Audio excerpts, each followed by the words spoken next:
Surat Al-Kahfi ayat 31. Ulaika lahum jannatu adnin tajri min tahtihal anhar yuhallawna fiha min asabira min zahabi wa yalbasuna siyaban khudram min sundusi wa istabraqim muttaqiina fiha 'alal araik nikmas sawab wa hasunat murtafaqa. Mereka itulah orang-orang yang bagi mereka surga Aden, mengalir sungai-sungai di bawahnya. Dalam surga itu mereka dihiasi dengan gelang emas, dan mereka memakai pakaian hijau dari sutra halus dan sutra tebal. Sedang mereka duduk sambil bersandar di atas dipan-dipan yang indah. Itulah pahala yang sebaik-baiknya dan tempat istirahat yang indah. Yang ditanyakan pada kalimat sedang mereka duduk sambil bersandar di atas dipan-dipan yang indah. Mohon maaf Ustaz atas kebodohan saya. Kalau tempat saya dipan itu seperti almari. Bayangan saya apakah nanti yang di surga orangnya kecil-kecil ya Ustaz? Dipan seperti apa? Almari. Ya jangan dibayangkan. Maka itu loh, wala khatara ala qalbi bashar itu kenikmatan surgawi tidak pernah bisa dibayangkan 100% oleh benak manusia. Kalau di jenengan dipan itu almari, di tempat lain dipan itu amben, gitu. Tapi apakah dipan yang dimaksud, dipan surgawi yang dimaksud itu seperti almari di tempat jenengan terus metengkreng ndur lemari begitu? Apa seperti amben di tempat kita? Kalau gambarannya hanya seperti itu, kita tidak kepingin. Lah ngopo penekan ning dhuwur lemari?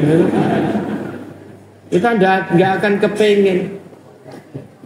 Surur itu jamak dari sarir.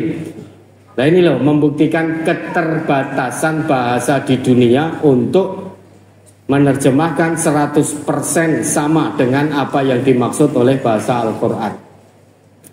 Maka diqqatu al-fadil Quran, lafaz Al-Quran, kosakata Al-Quran itu begitu dikoh, begitu detail, begitu dalam.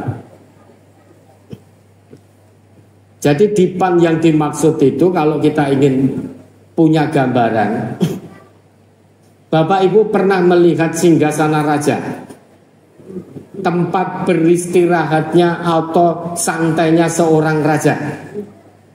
Pernah dapat gambaran itu? Biasanya raja itu kan ya tempat untuk istirahat, sandarannya, santainya itu kan besar. Singgasana kursinya besar, empuk, indah, iso ngelekar, mengkurap ini itu dan lain sebagainya, nyantai sambil miring begini. Terus pelayan-pelayan di kanan kiri, makanan minuman lengkap dekat sekali. Kalau Bapak Ibu pernah melihat seorang raja, mungkin di film-film, itu kan dipan untuk bersandar kan seluas itu, seempuk itu, senyaman itu. Ya toh? Dikelilingi oleh pelayan dan lain sebagainya. Semua makanan ada dan lain sebagainya. Santai, saling berhadapan-hadapan. Nanti penghuni surga berhadapan-hadapan, bercengkrama dengan penuh kasih sayang. Tidak ada lagi kebencian sebagaimana di dunia.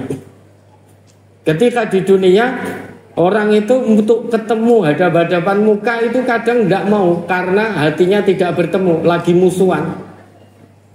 Begitu gabus ketemu itu sudah berpaling, tidak mau berhadapan-hadapan. Mau naik ke lantai 2 sini, podelalah ketemu podo-podo dari arah sebelah sana, tangga sebelah barat, sebelah utara. Sing siji, waduh fulane terus ngalih pindah rono. Sing ngene ya ngono. Lah kok ketemu fulan podo ngalih, gabrusan lagi di sana. Di dunia ini untuk sekedar berhadapan bercengkrama, kalau hati tidak ketemu itu sulit sekali.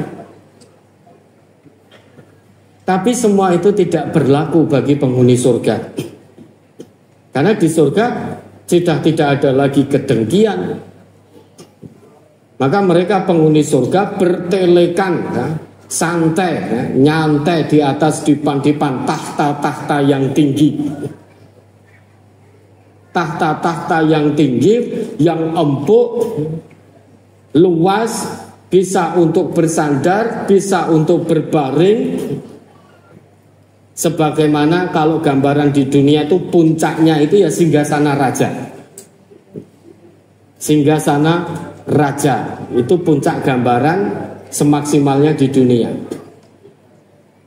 Jangankan singgasana itu, anehnya manusia itu diberi singgasana luar biasa oleh Allah besok di surga. Lah kok ning dunia mung rebutan kursi empuk. Di dunia ini loh manusia rebutan kursi empuk, padahal ning omahe ya wis duwe kursi. Konon kabarnya nek punya kekuasaan itu menduduki kursi yang empuk. Yang dengan lihat saja pejabat-pejabat negeri kita. Ketika rapat di gedung, itu kan kursinya beda dengan yang kita punya. Kalau kita lihat kok koyone penak ya, saking penake ketika rapat main slot. Main slot itu saking empuke tidur nanti ngeces. Itu oknum. Oknum tidak semuanya, masih banyak pejabat yang muktaman, yang amanah. Ya tentu gambaran di sini surgawi di sini, dipan surgawi tidak sama dengan dipan yang ada di dunia. Maka mari kita berlomba untuk mendapatkan itu. Gambaran puncak di dunia singgasana raja, itu puncaknya. Ya hanya sebatas itu manusia bisa menggambarkan, yaitu singgasana raja. Duduk di atas singgasana di istana yang serba teduh, serba sejuk, air mengalir gemericik. Musim panas tidak kepanasan, musim dingin tidak kedinginan. Itu gambaran istana raja.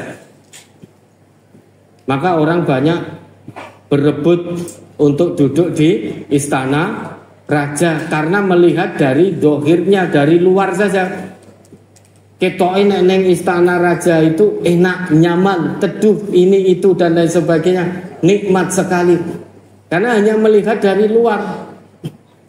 Padahal yang terjadi di dalam istana raja itu saling sikut, saling tendang, saling ini itu, saling menjatuhkan kehormatan untuk berebut pengaruh, saling lelamisan untuk mencari muka, menjilat, mencari muka, padahal sudah punya muka sendiri. Lah apa lupa naruh mukanya kok sampai dicari-cari? Apa ketinggalan di rumah mukanya?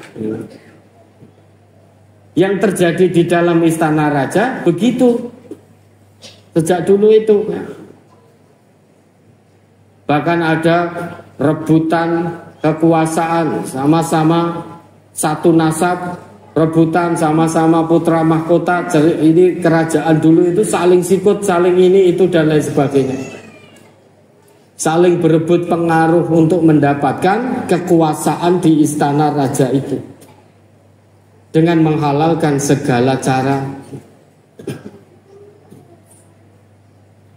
Nah kita juga kepingin karena melihat hanya dari luarnya, sepertinya nikmat ini itu, begitu masuk di dalam sudah, oh ternyata panas keadaannya. Bukan keadaan fisiknya yang panas, tetapi suasananya panas. Sengene saling blok ngeblok yang ini ngeblok ini ngeblok ini. Maka pernah raja, banyak terjadi di dunia, raja di dunia dikudeta kan begitu. Begitu masuk di dalamnya ternyata suasananya memanas. Maka fokus saja bagaimana untuk mendapatkan kenikmatan singgasana surgawi. Singgasana yang sesungguhnya di situ. Singgasana surgawi sesungguhnya di situ. Meski ketika di dunia kita ini bukan orang kaya, kita bukan keturunan orang kaya, juga bukan anak dari pejabat, juga bukan orang yang punya harta benda melimpah dan lain sebagainya. Tapi kalau yang kita punya iman dan takwa, pasti akan mendapatkan singgasana yang sesungguhnya. Dan singgasana itu, dipan itu tidak ada di dunia ini, adanya hanya di surganya Allah. Apakah nanti penghuni surga kecil-kecil? Tidak, penghuni surga itu muda-muda. Semuanya muda. Nah, kalau saudara bandingkan dengan dipan tempat saudara sebagai almari, ya maka gambaran saudara lemari ini semene, uang ini dhuwur mesti cilik, nah itu maka itu salah gambaran manusia. Itu loh maksud dari wala khatara ala qalbi bashar. Tidak pernah terlintas dalam benak manusia kenikmatan surgawi ini. Ya, ada lagi. Coba saya masih agak penasaran itu ayat. Sepertinya saya pernah membaca wattaqu yaumal la tajzi nafsun an nafsin syai'an. Nah, apa itu? Ada itu ayat Al-Qur'an bunyinya itu. Ayat 25. Apa? Coba dicari itu wattaqu yaumal la tajzi nafsun. Kalau antum cari di internet kata kuncinya la tajzi nafsun la tajzi nafsun itu. Itu Al-Baqarah ada 48, 1 2 3 juga ada. Tapi ya, di akhirnya tidak sebagaimana tadi. Ya, akhirnya yang keliru ya.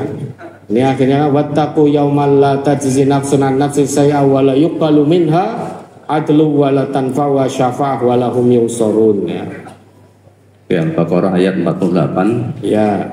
Wattaqu yaumal la tajzi nafsun an nafsin syai'a wa la yuqbalu minha syafa'atu wa la yu'khadhu minha adlu wa lahum yunsarun. Dan jagalah dirimu dari azab hari kiamat yang pada hari itu seseorang tidak dapat membela orang lain walau sedikit pun, dan begitu pula tidak diterima syafaat dan tebusan daripadanya, dan tidaklah mereka akan ditolong. Tajzi itu seakar dengan jaza, balasan. Pada hari itu seseorang tidak bisa membela orang lain. Kapan itu? Fi yaumil jaza. La tajzi nafsun an nafsin syai'a. Seseorang tidak bisa membela orang lain, itu terjadi fi yaumil jaza. Fi yaumil jaza, pada hari pembalasan.